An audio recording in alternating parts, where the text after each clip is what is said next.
Hi, I'm Dr. Alice Stepping. I'm the founder of the Sacred Path School, and I want to welcome you to the first episode of the podcast. So thank you very much for listening in.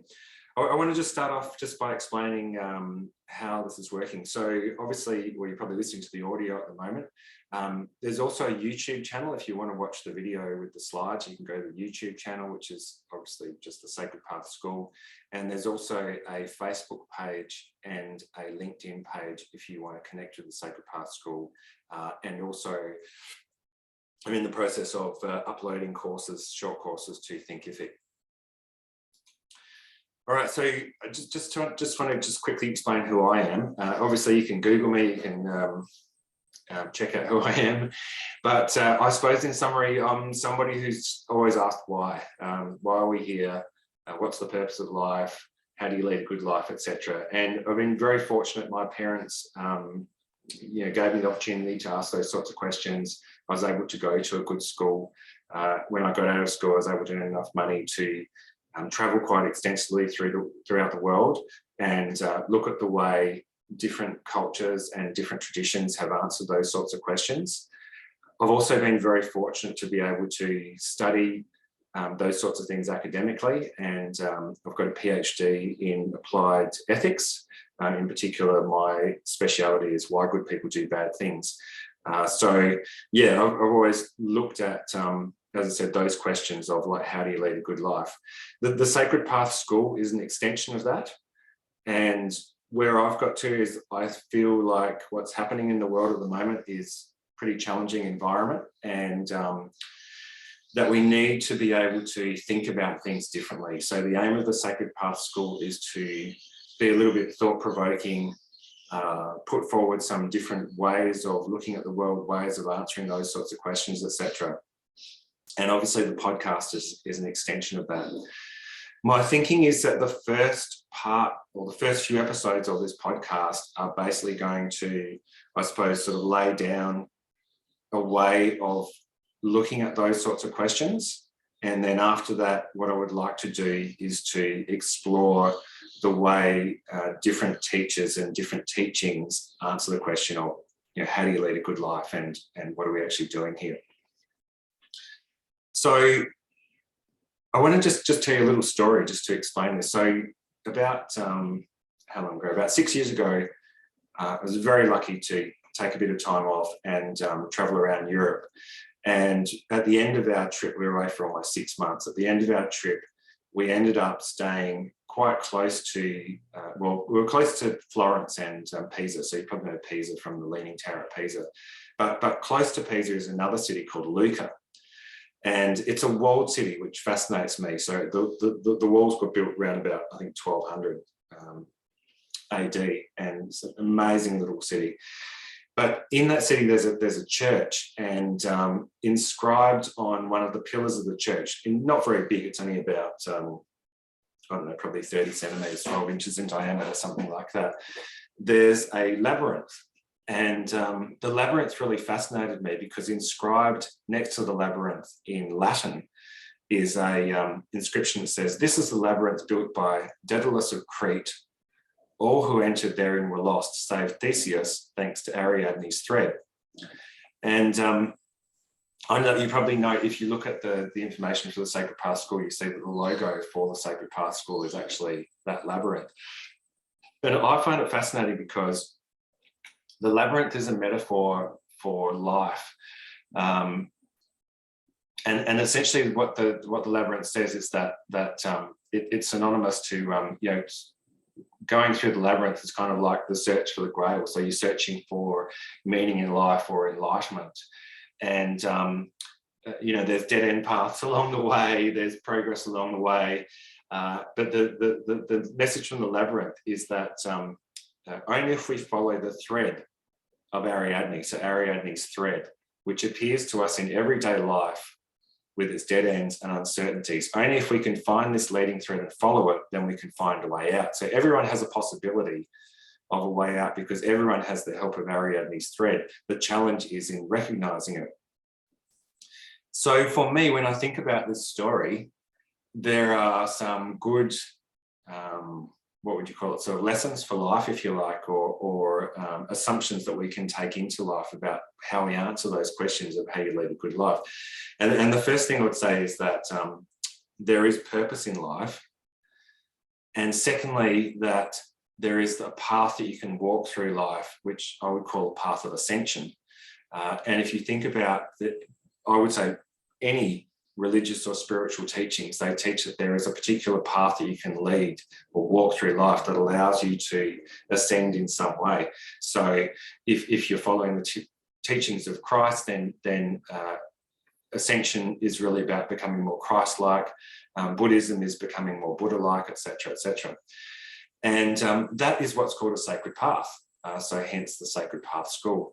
And that is the purpose of the Sacred Path School, which is to try and, I suppose, put forward more new ideas, perspectives, ways of thinking about life that will help you to walk a sacred path through life. So let's get underway, because this is the big question of, like, you ask these questions, especially as a young kid. You start asking these questions of, my God, what are we doing here? And what's the purpose, etc. But then you can get lost in a whole lot of stuff. So it's this key question. So how do you walk a path of ascension? How do you walk a sacred path? And I would suggest to you that there's these three big questions that we all ask at some point in our lives. And many of us ask these questions like repeatedly and continually through life. So the first one is, who am I? The second one is, why am I here? And the third one is, how do I lead a good life? So how do you lead a life so that when you get to the end of your life, when you're sitting on your deathbed, you can look back on your life with pride and say, okay, yeah, I'm happy with what I've done. I'm happy with the way that I lived my life. And as I said, to be able to answer those questions, you need what's called an epistemology, which is a big word that I learned when I was doing my PhD. So an epistemology is basically a theory of knowledge to understand the world. So in other words, how do we make sense of all of this information that we've got in the world? Like, how do we create a framework, if you like, that's going to enable us to carefully and with good consideration address these sorts of questions without getting lost. And for me, what happened to me was, as I said, I've been asking those questions, since a young kid, driving my parents completely crazy, I suppose. And when I got to sort of, I suppose, late teens, I ended up starting to travel the world and explore how different cultures and different teachings answered those questions. And what happened with me is I ended up in the late 90s, I suppose, going and working in the UK. And I was working for a little boutique change management consultancy. And they were using this really, really convoluted model that was really hard to understand, but it got really, really good results. And so it caused me to ask the question, well, where does this actually come from? What's the source material? And where it took me was into existentialism, so existential philosophy. And when you're talking about life in general, inquiring into life, if you're inquiring into the nature of reality, you're really inquiring from a philosophical perspective. And the first question you can ask is it all real? So if you've ever watched the movies The Matrix, what you find out in The Matrix is what their experience is not real. You're actually plugged into something that's all an illusion. But most of us will get to the point where we say, okay, no, I consider that it's real. And so then the next question you can ask is, what's the nature of existence? And that's the field of existential philosophy. So what I would say is that if you want to answer those three questions, then the three things that you need to understand. So remember, the three questions are, who am I? Why am I here? And how do I lead a good life? So I'd suggest you've got to be able to understand what's the nature of existence, what's the nature of reality, and what's the nature of ourselves. So what are we dealing with in terms of the physical manifestation that we find ourselves in this life?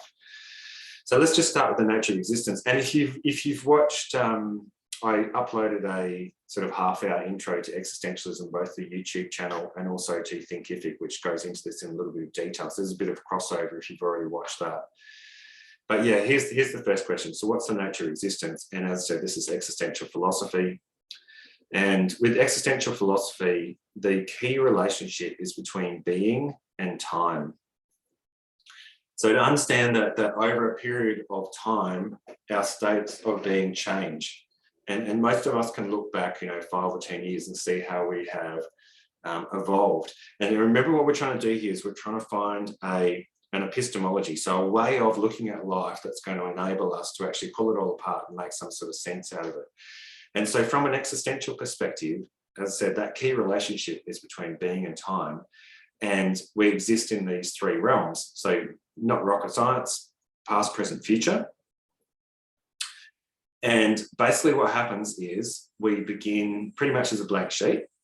And this is where, again, you can look at the video I uploaded on Intro to Existentialism. But one of your first questions you need to ask is, what's your belief between free will and destiny? Okay, so if you believe in destiny, your life is already fated, if you like, and basically your challenge will be to walk your path and achieve destiny. But if you believe in free will, then everything is open. You can create whatever you want to create. So let's just assume we begin pretty much as a blank sheet. And what happens is, as a child, you have a variety of experiences, and your parents and significant others teach you about what's right and wrong. Then as you get a little bit older, you form opinions and judgments about things, especially when you're a teenager. And critically, you learn 2 key stories, okay? So the first story you learn is how the world works. And this is like a big picture paradigm on understanding the world, and effectively gets passed down, from generation to generation. And it tends to be quite culturally based. So some cultures will teach you that the most important thing in life and the way the world works is that you work really hard and basically you can achieve results. Or others will teach you the most important thing is community, or the most important thing is looking after the land. But whatever it is, you will have a story inside your head about how the world works. And again, if we're talking about creating, I suppose, little building blocks for making sense out of life, that's one of the questions you need to ask. So what is the story that you've been told about how the world works? And often what will inform that story are little anecdotes. The early bird catches the worm, what goes around comes around, so karma, those sorts of things. So if you think back to your childhood and you think about the significant stories and things that your parents and significant others told you, and try and capture those, then if you put them all together, you can start to understand, oh, okay, I understand the world works like this because this is what I've been taught. The second story that you learn is who you are. And again, if you think about kids, when you're little, you say little kids, what do you want to be when you grow up? The possibilities are endless generally. I want to be a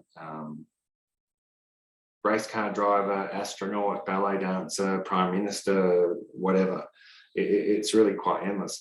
But then what happens is, as you grow older, people tell you what you're good at and what you're not good at. And so really your options narrow down.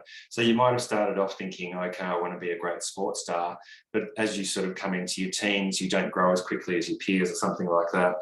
And people start telling you, look, I know you want to be a great sports star, but you might want to concentrate on your schoolwork or something like that. And so we get influenced by other people telling us who we are.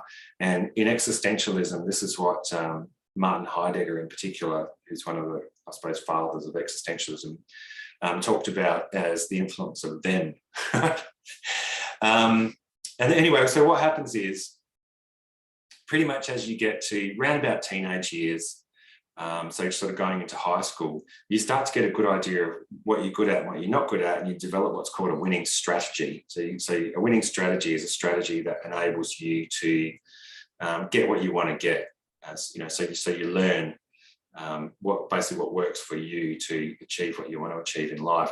And if you want to work out what your winning strategy is, if you think about going into a meeting or going into a situation for the first time, the key questions to ask are, what are you listening for? And how are you trying to contribute? And that'll give you an idea of what your winning strategy is. So that's another question that you need to ask in terms of, you know, building these little foundation blocks that are going to enable you to answer the bigger questions. Because if you've studied or anything like that from an academic perspective, the critical thing is the assumptions that you're making that underpin whatever theory or analysis that you're then doing. So if the assumptions are flawed, then it doesn't matter how hard you work on the analysis or whatever, the result's going to be flawed, because you're building the house, if you like, on these unstable or weak foundations. That's why it's really important to take some time to answer these sorts of questions, because they are the foundations of your being, if you like. All right, so what happens is all of those things, so experiences, right, wrong, opinions, judgments, those key stories, they form what's called your fixed view of the world. So remember that whether you like it or not, your brain is always trying to make sense of the world. And by definition, if you can't make sense of the world, you tend to be, I suppose, bluntly, a little bit crazy, because it doesn't make any sense. Now, what happens anyway? What happens is, when you're faced with a new situation, all right, the first thing that your brain does is reflect back on all of this fixed view of the world. So even now, as you're listening to me speaking, your brain is thinking, well, what have I heard that's like this? How does this relate to already know? So you're trying to form what's called a basis of relatedness between what you're hearing now and what you already know. And if what you're hearing now does not fit with your worldview, you will reject it as gobbledygook. So you go, no, I'm not going to listen to Alistair, he's completely crazy, doesn't make any sense, etc. But if you're finding that some of the things that I'm saying is resonating with you, right, then it's starting to fit in with your worldview. And so what happens is you're listening, so you're reflecting back, does it fit, right? And then based on the things that you're hearing now, you're thinking about, okay, how do I then bring that into the present? So, and again, you can look at the graphic on YouTube if you're curious. But essentially we go from the present back to the past. All right, we consider what's happened in the past, we make some adjustments. So if somebody comes to you with a problem or something, the first thing your brain is doing is thinking, what have I experienced that's like this? What have I heard that's like this? What did I do in that situation? Okay, you pick the best one, the best action that you've taken that gave you the best result. You tweak it a bit based on what you're experiencing now, and then you bring it back into the present moment. So we're going round and round this loop from the present to the past, back to the present to the past, back to the present to the past. We're going round and round and round. And by definition, that's a reactive loop. So you're reacting to events as they occur. It's not all bad, because it does allow you to do continuous improvement. So if you're living in a stable linear environment and you're happy with the way things are going, you can do, you know, improvement. And so a simple example of that would be, if you drive to work, so something you do, you know, over and over again, you probably find yourself wondering, oh, I wonder how I could get to work like a little bit faster and make the drive a little bit easier. So you might think, I wonder what would happen if I left 5 minutes earlier. Would I avoid that traffic jam? Or I wonder what would happen if I went this route instead of that route. So see how you're just continually trying to do improvement. So that's continuous improvement. But as I said, the problem is that it doesn't allow you to do step changes, because you're always building on what you've already experienced. So in many ways, you're trapped by the experiences you've already had, and your possibilities, if you like, for change are limited by, again, it's the past experiences.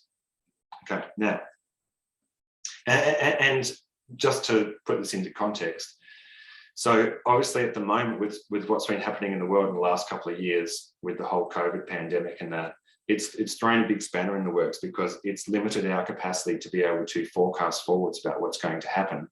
And it's created massive stress for people, because I can't remember who said the quote, but you know, the quote of, insanity is doing the same thing over and over again and expecting a different result. So often we've tried to work things out, right? We try to say, okay, this is going to happen, that's going to happen, and predict what's going to happen, and then something else changes, And then obviously it throws all of that rational, logical thinking out the window. And of course, that causes massive stress. So if you want to create something new, and so here we're going with the new thinking type stuff. So if you want to create something new, you need to get into a different loop. So you need to be able to get into the future present loop. Because in the future has not been created yet. So it's blank canvas. True possibility lives in the future, and obviously gives us the opportunity for new thinking. Now, most of us are only in that loop sort of about 5 to 10% of the time. So if you say to most people, what percentage of your time do you do, proactive, blue sky type creative thinking, they'll go, oh yes, half the time or something like that. But if you go and you look back through, like a lot of us, if you're working, a lot of us use electronic calendars, and you can go back through your electronic calendar and say, what percentage of the time are you actually doing, proactive creative stuff? And what percentage of the time are you doing reactive stuff? And most people come back and say, far out. I'm doing it about sort of 10% of the time. And as I said, what happens is that, excuse me, that loop, that past present loop, it has momentum, right? So when you do things over and over again, so if you think about like a flywheel and an engine, it has momentum, and so it keeps like barreling forwards. So we keep barreling forwards, and it's quite hard to change direction. And the problem is that when you try and do something new, and I should say that often when we try and do something new, it's because we're so annoyed, pissed off, whatever, with the stuff that's already happened that we think, oh, far out, I'm going to try something radically different.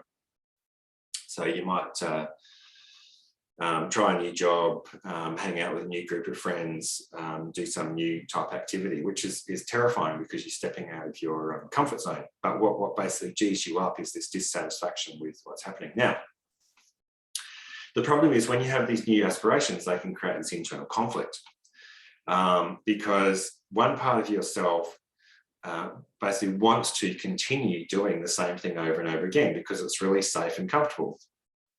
If you know the situation where you've been in like a, and again, it's worthwhile thinking about the analogies or stories that you might have been brought up with. So you might have experienced the saying of, better the devil you know, right? So, it's oh, my job is terrible, I'm miserable, blah, blah, blah. Yeah, but better the devil you know, you're better off working with that. And same with relationships, etc. So again, see how you have these little sort of foundational beliefs, if you like, that underpin the way that you're thinking. It's going to influence your capacity to be able to change and create new. Anyway, so what happens is, if you have new aspirations, it can create internal conflict. So if the story that you've been told, so let's go back a sec. If the story that you've been told about who you are is that you're an introverted person who's really good at detail, but one part of you has this aspiration that you want to step up to a leadership role, then you step up to a leadership role, and a big part of you, like I said, you have this internal conflict. So a big part of you is going with the internal dialogue, what are you thinking? Like, what, hang on a minute, we're not a leader, we're a detail person. Step back in your comfort zone, because remember the past present thing is the comfort zone, right? That's what you've done over and over again. You don't have to think to do it, etc. And stepping out of that causes a great deal of stress. So that internal conflict can sabotage your efforts to change. So that situation where one part of you wants to, like I said, step up to a leadership role or do something like that, and another part of you is freaking out going, no, no, no, no, no. And so internally you have this conflict going on, which basically burns up your energy and diminishes your capacity or ability to actually be able to change. It's worthwhile also like pulling apart those two loops, so that past present loop and the future present loop. So the past present loop is safe, right? So you've done it over and over again, you know how it works. So you think about, again, let's go back to the simplistic example of driving to work. So if you've been driving to work exactly the same route for the past 5 years or whatever, you can do it, pretty much with your eyes closed. So it's very, very, very safe. If you then go, let's go a completely different route. Oh, that's risky. See, we're stepping out of the comfort zone. The past-present loop is also, it's evidence-based, okay? So there's lots of evidence to support the fact of why this is the best thing to do, etc., etc., etc. The future-present loop, so doing something completely different, there's no direct evidence. So you might have seen other people do it. So you might have seen other people step up to a leadership role, or like I said, stick with our simplistic example of driving to work a different way. So other people might have said to you, oh, far out, like instead of going that way, if you go this way and cut through here, it's going to be faster, right? But there's no direct evidence. You haven't actually done it. The past-present loop, logical, rational thinking will hold you there, right? So there's a really important point, because you're going to get to, in a minute, I'm going to talk about the nature of ourselves and what neurocognitive science tells us about how our brain works. But the important thing is that logical, rational thinking will hold you in same old, same old, same old, okay? If you want to get into the future present loop, right? So if you want to do something different, so remember, it's risky, there's no direct evidence, okay? So you need will to hold you there, right? So you don't need rational, logical thinking. So no amount of somebody telling you, so say, go back to that example of want to step up to a leadership role. So you can go through the whole thing of, yes, it makes logical, rational sense why you should step up to a leadership role, because you're going to get more responsibility, more money, more opportunity, blah, blah, blah, blah, right? But on the other side, there's a whole lot of evidence-based, logical, rational thinking to tell you why it's a stupid idea and you shouldn't do it. So see how you have that conflict. So if you want to be able to step into that new role or that new thing, whatever it is, you need to do activities to strengthen your will. So imagine, for example, you want to do something like, get up and do public speaking. And in the past, you've had experiences that have been negative. And so one part of your brain wants to keep telling you the story of, look, it's a stupid idea, you're not a good public speaker. Last time you did it, you freaked out. The time before that, you got all sweaty. The time before that, your voice went wavering, whatever. All right. So if you want to step up and speak again, you've got to be able to strengthen your will. So you've got to let go of the rational, logical stuff, and you've got to actually find the courage within yourself to do it. What happens with a lot of people as well is, I would suggest to you that we all start off with great dreams and aspirations. So great dreams and aspirations for our lives, so they're obviously based in the future. But life can be cruel, life can be harsh, life can be cruel, life can slap us down, and it can be very painful. And it can diminish your capacity to have the courage or the strength of will to be able to follow your dreams.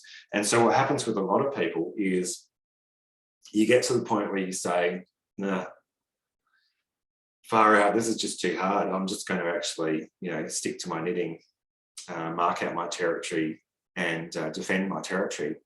And those people, you would come across those people in workplace situation or even in life, where you say to them, oh, we should do something differently. And their first response is, that's never going to work, and I'll tell you all the reasons why. And all of their reasoning is very evidence-based. It's very logical and rational. But again, it will diminish your capacity to pursue your dreams, because it gets you stuck in that past-present loop. Okay, so how do we get out of it? So if you want to get out of that loop, if you want to get into the future-present loop and create something different, what you need is some new anchor points. So remember that what we've learned from a very early age is a way of looking at the world, so how the world works, and a story about who we are. We've had a whole lot of experiences to give us evidence, like rational, logical evidence to support that story. And if we want to do something outside of that, as I said, it's going to create internal conflict. So if you want to change, if you want to create something new, then you need new anchor points. And those anchor points are in corporate speak, if you like, so vision, mission, values. But if we turn it into some real world language, 3 critical questions. Okay, 3 critical questions that are going to orientate you in a different way. So 1, what are you trying to create? 2, how are you going to create it? So what's your strategy or plan? And 3, what will guide you in terms of values? So what are the behavioural guidelines that are going to guide you? And most importantly, as I said, your rational mind will inhibit your ability to deliver on that, because it'll keep going back to all the evidence, okay? So the critical question you've got to be able to answer with all of this is why. So why? Why do you actually want this? And it can't be, as I said, can't be rational and logical, because then your rational logical mind is basically going to negate that with more rational logic, okay? So, and remember, what we're trying to do is strengthen the will. So the why question needs to relate to emotion. So I would say like emotional courage, if you like.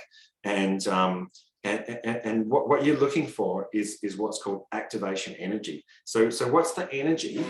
So what's the emotional energy? What's the drive that's going to inspire you and give you enough willpower to be able to do something different? So to be able to break out of that momentum that you might have built up over a period of time and do something differently, okay? So why? Now, the other thing to note with this model, so with regard to existentialism, so existentialism is not airy-fairy philosophy, you know, sitting around navel gazing.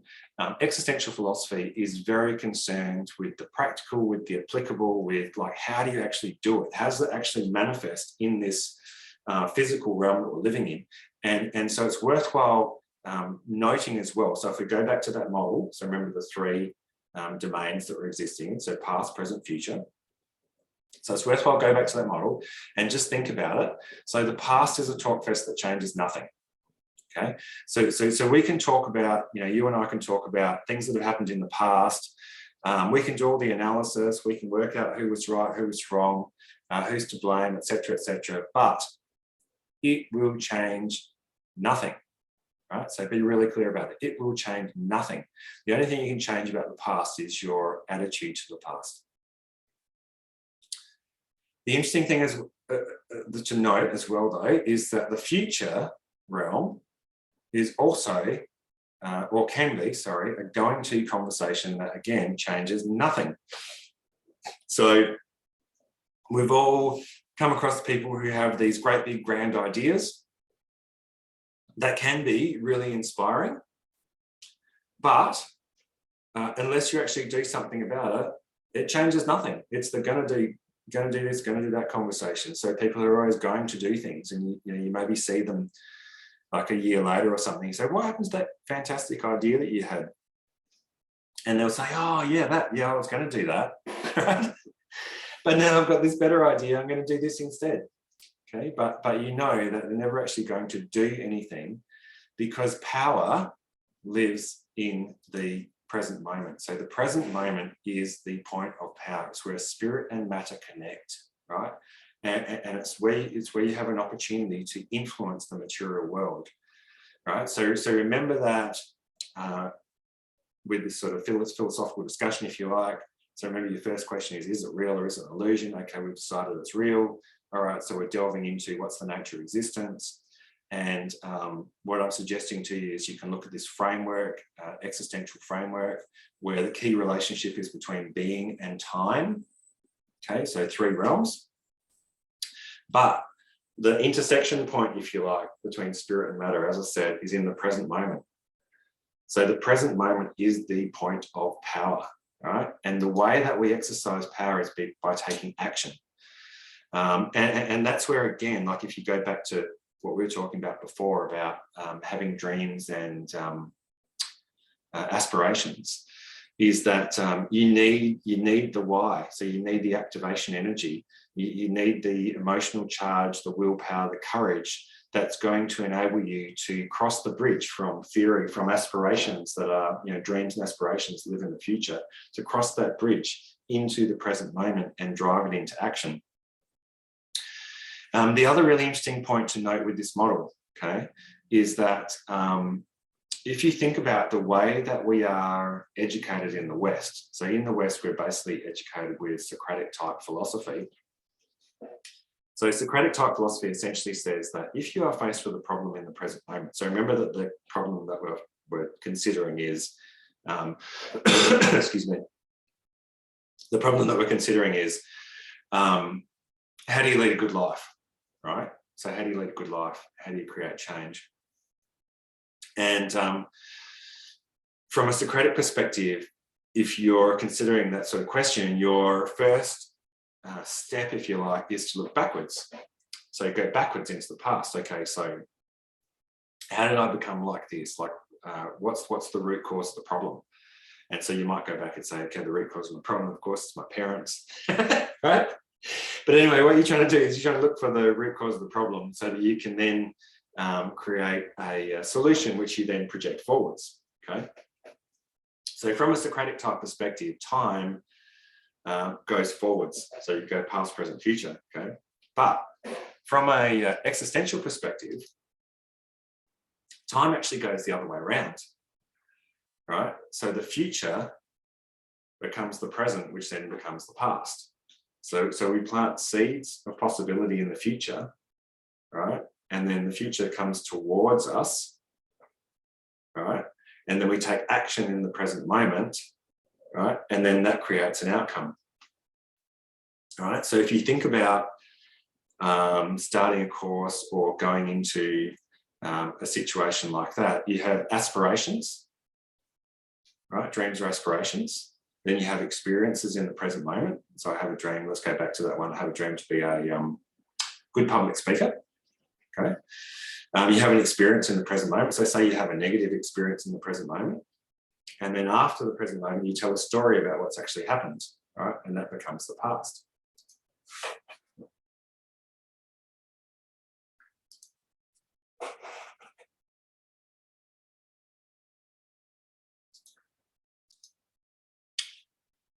Right, sorry, just had to chase the lizard away. Sorry, yeah, so from an existential perspective, time goes the other way around, okay?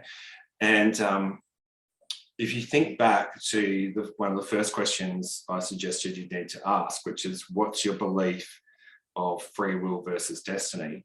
So this is pretty much aligned to the way you might think time goes. So if you believe in destiny, for example, then you already have like a set path, for example, set path in life, and time is basically going to, what would you say, sort of, I don't know, roll out before you, for want of a better description. But if you believe in free will, as I said, it's coming to you all the time and nothing is predetermined, so therefore you have a opportunity to influence it.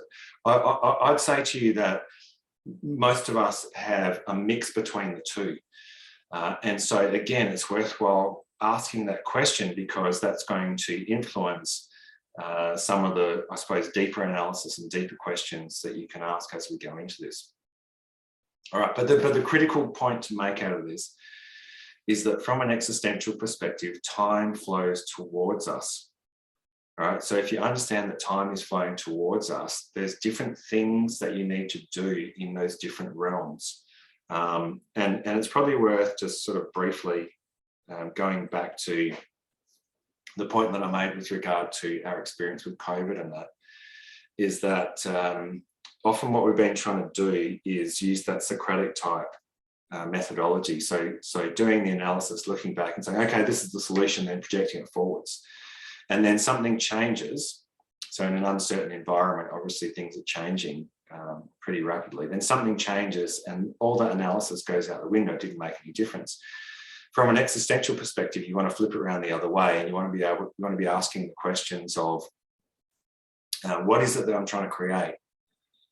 Okay, and then trying to cross that bridge from the future into the present. So, okay, what are the things that I should be doing over and over again that are going to enable me to create that future? Now, I'm not suggesting to throw the baby out with the bathwater. All I'm suggesting to you is just to shift the balance. Okay, so remember at the start I said to you that most of us are going round and round the past-present loop. about sort of 90 to 95% of the time. So even though we think that we're being conscious the whole time or consciously making decisions, often we're just doing it mindlessly, and that momentum carries us forwards. And all I'm suggesting to you is to change the balance. So try and drop that down to more like 2/3 of the time, and try and bump up the time that you spend in the future present loop to about 1/3 of the time. So try and spend about 1/3 of your time deliberately or actively creating what you want to create in life, and 2/3 of your time putting systems and processes in place that are going to support that. So remember, from an existential perspective, time is flowing, future, present, past. So you plant the seeds of possibility in the future, you take action in the present, and then you put systems and processes in place that are going to enable you to, I suppose, sustainably create that, okay? And remember, of course, that action is king. You can talk about this stuff until you're blue in the face, but it won't actually make any difference. The key is, how do you get yourself into action? All right. And what you're trying to do with this model, and again, if you want to see the model, you can look at YouTube or Sacred Path School on any of those different platforms. But what you're trying to do is you're trying to work on your 3 selves, all right? So in the future is the aspirational being. So this is dreams and visions, okay? Dreams and aspirations. In the present moment is the free being, okay? And so the way that we exercise our freedom is by taking choices, by making choices. But often what happens is a situation has passed us by, and our momentum of our past experience has already carried us, made us do something that's not aligned to what we want to create. And then in the past, you've got what's called the constructed being. So this is constructed through stories. And again, you can look at, like, what are the stories that you're telling about your past? And are these creative stories that are going to allow you to grow, or are they stories that are going to actually send you down the rabbit hole? And remember, what we're trying to do here is we're trying to walk a path of ascension. Okay, so we're trying to go upwards, we're trying to walk a sacred path. So we want to ask questions of, all right, what are some of the tools and things that I can do that are going to enable me to walk that path? Hence this podcast and the Sacred Path School. Anyway, so your task with regard to those three things, all right, so the aspirational being, the free being, and the constructed being, is to be able to line them all up. Right? So what you're trying to create is what's called existential alignment. And remember at the start I said to you that when you have new aspirations, they can create internal conflict. And what happens out of internal conflict is you basically waste energy. So you waste a whole lot of energy beating yourself up, self-sabotage, whatever, right? And you think, far out, I'm such an idiot, why am I doing this? I'm completely wasting my energy, I'm exhausted, etc. And what you're trying to do in this model is line the 3 things up so you're not wasting that energy. So you have as much energy as possible to put into creating the life that you want to create. All right, so to be successful, you've got to be able to do 3 things, right? And as I said, none of this is rocket science, and there's plenty of information out there, right? So 1 is to develop and maintain a compelling vision. 2 is to be able to transform the past. And 3 is to be able to proactively manage the present. And the difference between poor performance, or I suppose poor states of being, and peak performance or good states of being is basically this. So if you have negative present experiences, so you have everyday stress at work and home, you have frustration, fear, anger, disappointment, and relationship difficulties. You might have blocks from past experience. So you've got unresolved past experiences that have made negative associations with current beliefs about what is possible, right? So you have a story going on about, oh, it's never going to work, blah, blah, blah. And you have fears and doubts rooted in past experience that have reduced self-belief and esteem. So again, you're telling this negative story about yourself and about what's happened. And in that future realm, you have no vision or direction. So you're not sure of your ultimate goals, not sure of your medium-term goals. Your goals maybe conflict with your values. You've got an unclear plan how to achieve the goals, and you've got a poor commitment to action. So the result of that is basically you're stressed out. You've got negative beliefs about yourself and what's possible, And you keep asking questions like, why bother? What's the use? What's it all for, right? So you're spiraling downwards, okay? The contrast for that, so peak performance, well-being, again, whatever you want to call it. So the difference would be you're proactively managing the present. So you see each daily difficulty as a challenge to overcome, and you're using practices to increase positive belief and confidence. And again, a whole range of different practices you can do there. And you're resolving belief conflicts as they arise. With the past stuff, you're transforming past experiences. So you're identifying and eliminating in a systematic fashion and on a daily basis. So note here that what we're looking for is a system that's going to sustain us, okay? And again, we'll build on that through this podcast. So you're transforming limiting beliefs and fears associated with past performance failure. So you're letting go of that baggage and releasing any painful or disturbing emotional issues from past events or relationships that negatively affect self-confidence and self-esteem, okay? And then in the future, you're maintaining a compelling vision. So you've got big goals stated and clear, you've got plans to achieve them, you've got your values worked out, etc. So the result of all of that, ideally, is that you are relaxed, self-assured and confident. You have positive beliefs about yourself and about what's possible. And you're focused, committed, creating what you want. So in other words, you're in action, right? So that's the difference with that model.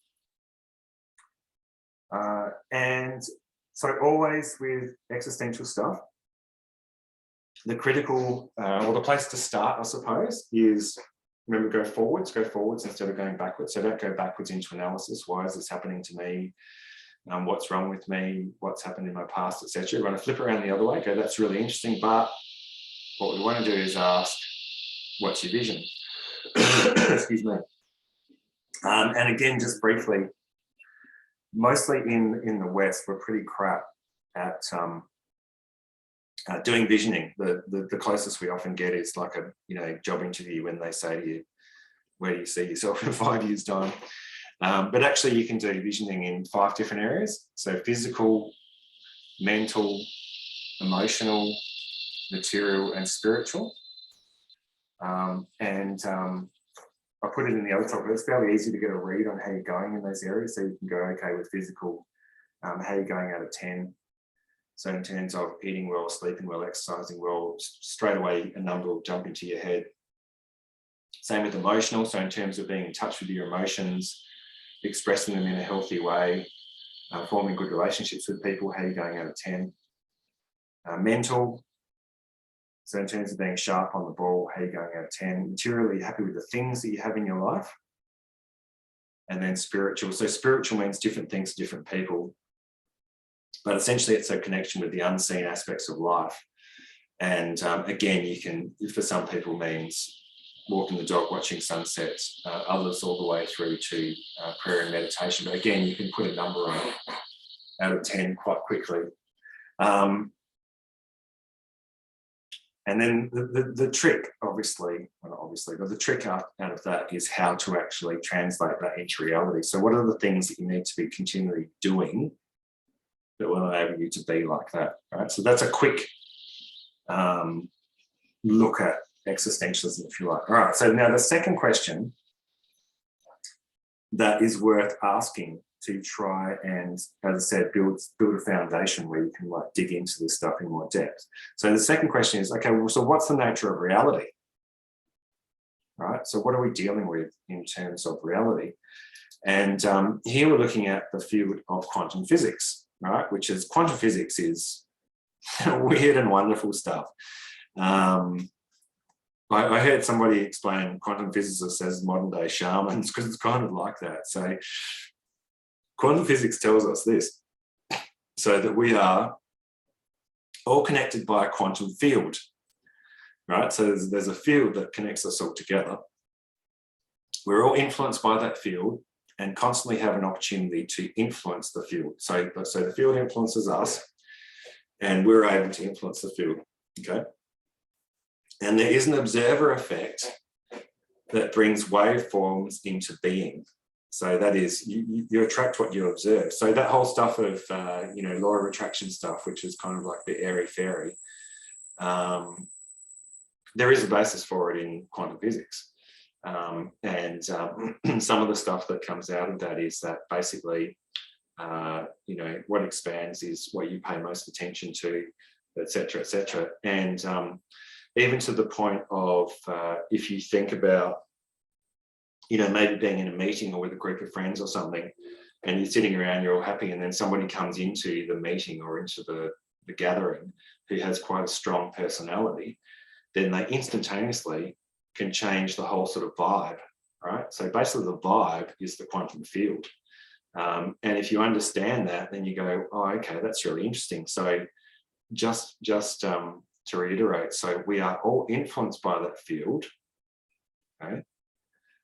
And we also have an opportunity to influence the field. So it goes both ways. So again, pretty significant implications for answering those questions of, how do you lead a good life and how do you walk a sacred path? The third area to look at is what's the nature of ourselves, right? So here we want to look at neurocognitive science. And I direct you in the work of Daniel Kahneman's work is really good with this. But basically what happens here is that the brain is a self-organizing patterning system, okay? So let me just say that again. The brain is a self-organizing patterning system. So it's constantly looking for patterns which can serve us but also limit us, right? So one part of our brain is looking for certainty the whole time. And if you look at the work of Daniel Kahneman, he talks about these two decision-making processes that we have in the brain. So it's called systems 1 and systems 2 thinking. So systems 1 thinking is as I said, a subconscious pattern matching process. All right. So we're always looking for, you come across a new situation, you're always reflecting back to the past. So remember when we're talking about the existential stuff, you're always reflecting back from the past, and the question you're asking is, how does this relate to what I already know? What have I experienced that's like this previously? So you're looking for a pattern, okay?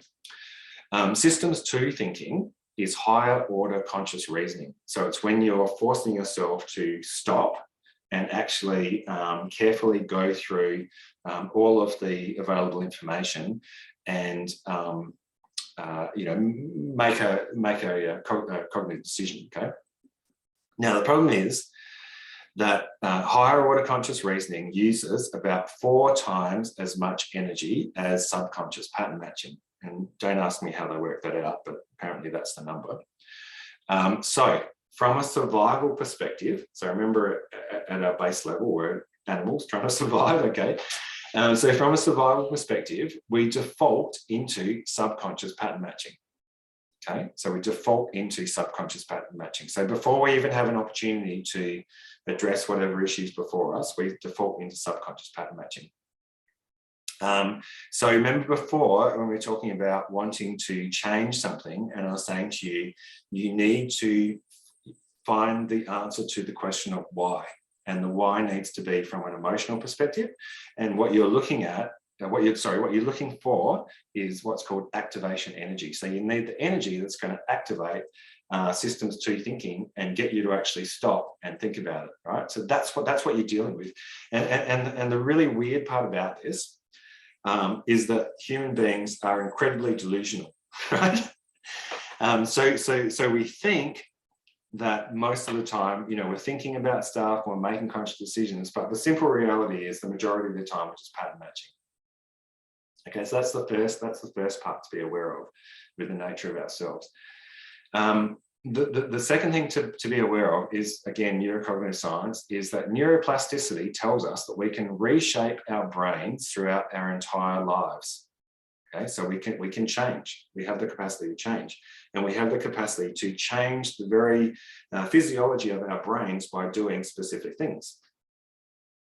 So focus on things strengthens the neural networks, right? So both the carrot and the stick strengthen behavior.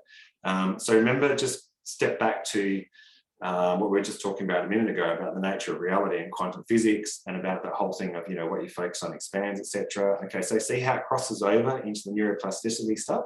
So focus and intention is key. The other thing is that whole brain balance is crucial. So left brain wants certainty, and again, this is a simplistic way of explaining this. So left brain seeks certainty, right brain seeks flow. And we have these three brains, yes, believe it or not. Head, heart, gut, right? So obviously head, thinking about stuff, heart, really feeling about things, and gut, intuitive type stuff, okay? And the problem is that our brains, our rational mind can only consciously process something like 2,000 bits of information a second, whereas as a whole, we're processing many, many, many more times more than that, okay? So what goes through to your, I suppose, rational mind, if you like, is only a very small part of all of the information that you're getting. So you can see why it's really important to consider a holistic view on being and you know, how you're feeling about things, you know, gut, intuition, etc., etc., etc. All right, so let me just finish up, because this is, like, as I said, this is the first one of these podcasts, and what I'm going to do over the next few podcasts, and my intention is to upload one of these every 2 weeks or so, but my intention is to go through how you actually enact this stuff. All right, so here we go. I just want to summarize this. So here's some key questions to ask to walk a sacred path. And so remembering, what we're trying to do is find some new ways, new thinking around, you know, how do you lead a good life? How do you walk a path of ascension? So a path that you know, goes upwards. And how do you walk a sacred path through life? So some of the key questions. So remember, the first one is free will versus destiny. So what's your take on the balance between free will versus destiny? How do you believe the world works? So what's that big picture paradigm on how the world works? What's the story you tell about who you are? Right? And again, is that a you know, positive constructing story, or are you sending yourself down a rabbit hole? Do you have faith that there's meaning in the world? So this is a really interesting one, because and this comes back to that question of you know, looking at the spiritual stuff. Is there more to the world than you can see, hear, touch, taste, and smell? Are humans inherently good or bad? Because again, there's another one of these little foundation beliefs. So if you believe that human beings are inherently bad, then it's going to impede your ability to create a more, what would you call it, sort of holistic, encompassing view of the world. And what are you going to focus on? All right, so there's some big questions. And as I said, I hope you've enjoyed the first one of these podcasts. Just to feel free to email me. Email is thesacredpathschool@acping.net. As I said, you can also connect on LinkedIn, The Sacred Path School, and also on Facebook, The Sacred Path School. And I will upload the video of this to YouTube, and there's other stuff on the YouTube channel. Hope that's been useful to you. Hope to, if you do want to be in the audience for these podcasts, because as I said, I'm using Zoom, feel free to contact me, and we'll get some questions going in these sessions. Until then, bye for now. Thank you.